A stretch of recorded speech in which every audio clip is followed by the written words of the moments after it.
atas ini agenda bagaimana penanganan perubahan iklim dan penyelesaian konflik serta persoalan-persoalan kerusakan lingkungan hidup harus dapat dijawab oleh pemerintahan ke depan. Dan di dalam konteks ini ada beberapa hal yang menjadi concern Walhi untuk didorong di dalam pemerintahan ke depan. Pertama, yaitu bagaimana secara kelembagaan persoalan-persoalan ini bisa diselesaikan. Karena sebagai pemikiran kita bersama, persoalan-persoalan yang kita hadapi sekarang memang syarat karena ekosektoral yang terjadi. Oleh sebab itu, pemerintahan ke depan harus bisa menjawab persoalan ekosektoral yang ada di pemerintah di dalam bagaimana penanganan dan pengelolaan lingkungan hidup di Indonesia. Kemudian yang kedua, bahwa ada begitu banyak kebijakan-kebijakan yang dikeluarkan oleh pemerintah, tetapi Undang-Undang Nomor 32 Tahun 2009 sebagai pegangan, sebagai panduan, sebagai payung di dalam bagaimana perlindungan dan pengelolaan lingkungan hidup, ternyata undang-undang ini tidak efektif. Faktornya adalah bahwa tidak tersedianya peraturan-peraturan pemerintah dan peraturan di bawahnya untuk mengimplementasikannya. Oleh sebab itu, Walhi memang mendorong bagaimana undang-undang ini bisa diturunkan dalam berbagai kebijakan termasuk peraturan pemerintah sehingga bisa efektif dalam pelaksanaannya ke depan. Kemudian juga terkait dengan konflik, kita tahu bahwa pemerintah hari ini memiliki banyak sekali unit-unit manajemen atau disebut desk conflict resolutions begitu di berbagai kementerian maupun di badan, tetapi ini mengalami berbagai persoalan karena memang paham dan pendekatan sektoral ini masih sangat kuat. Oleh sebab itu, Walhi memang mendorong bagaimana ada badan yang disiapkan dan memang ini dibawa Pak Presiden langsung untuk bagaimana mengkonsolidasikan sekaligus menyiapkan peta jalan dan menyelesaikan persoalan konflik agraria itu. Kemudian juga terkait dengan anggaran, kita tahu bahwa Indonesia menempatkan sumber daya alam sebagai tulang punggung ekonominya, dan sebenarnya logika dari menempatkan sumber daya alam sebagai tulang punggung ekonomi, maka konsekuensi dan resiko lingkungannya juga sangat luar biasa. Tetapi kita lihat bahwa dari anggaran yang tersedia sangat rendah. Sebut saja misalnya Kementerian Lingkungan Hidup begitu ya, hanya sekitar 800 miliar dengan tanggung jawab yang begitu luas.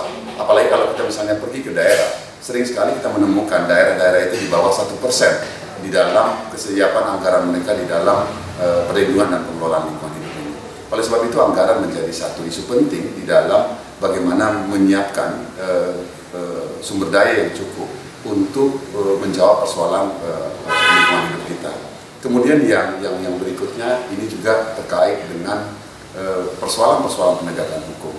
Kami masih melihat bahwa pengadilan ini menjadi jalan aman bagi perusahaan lingkungan hidup untuk bebas dari segala tuntutan. Oleh sebab itu, peradilan lingkungan hidup ini menjadi penting untuk dibentuk oleh pemerintahan ke depan.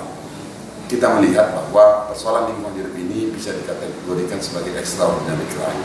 Ini sama dengan korupsi, di mana dampaknya itu luas sekali. Begitu juga dengan korupsi, dampaknya tidak hanya kepada generasi hari ini, tetapi juga generasi yang akan datang.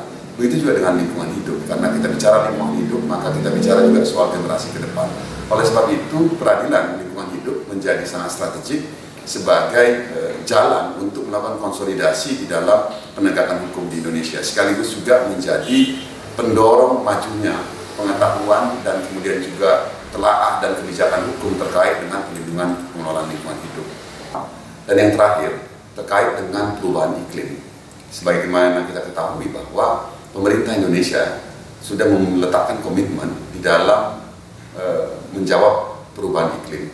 Dan kita tahu komitmen-komitmen ini merupakan satu komitmen yang cukup penting, tetapi Walhi melihat sampai dengan sekarang komitmen itu belum cukup mampu memberikan satu arah jalan bagaimana menjawab perubahan iklim di Indonesia. Sebut saja bahwa kebijakan-kebijakan yang ada ini masih sangat terbatas, dan kemudian juga kita lihat bahwa proporsi mitigasi itu menjadi sangat luar biasa besar. Kita tahu bahwa adaptasi juga merupakan satu hal yang penting bagi Indonesia, mengingat Indonesia merupakan salah satu negara yang memiliki garis pantai terpanjang di dunia, dan ada begitu banyak warga negara yang berada di kawasan-kawasan pesisir. Dan untuk ini diperlukan undang-undang perubahan iklim. Walhi percaya dengan adanya undang-undang perubahan iklim yang bisa menjawab dan memberikan arah panduan di dalam seluruh kebijakan perubahan iklim kita, ini menjadi penting baik secara mitigasi, baik untuk mitigasi maupun untuk adaptasi. dan juga Undang-Undang Perubahan Iklim diharapkan mampu memperjelas baik kelembagaan, anggaran, dan kemudian arah panduan kebijakan dan program-program strategis di dalam menjawab perubahan iklim ke depan.